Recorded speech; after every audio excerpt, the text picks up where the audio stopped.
Hello' বন্ধুসকল, ভাত খালেনে? খাব লৈছোঁ আৰু দেই ভাত। এইফালে আছে দাইল, স্পেচিয়েল দাইল, আৰু এইফালে আছে আপোনাৰ গাহৰি মাংস আৰু ঢেকীয়া। গাহৰি আৰু ঢেকীয়া বনিলে আজি দেই, লগত আলু, ঢেকীয়া, গাহৰি মাংস আৰু হ'ল দাইল, কণ বিলাহী।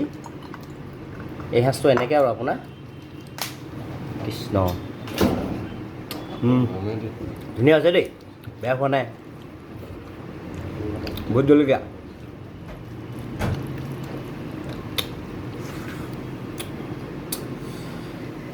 গাহৰি মাংস পিচটো দিছে ঢেকীয়াৰ লগত।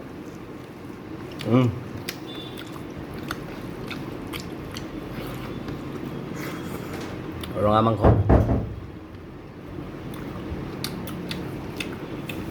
আজি এই সাঁজটো এনেকৈ আৰু ঢেকীয়া, গাহৰি মাংস, কণ বিলাহী, দাইল আৰু আছে ভোট জলকীয়া। Bye bye.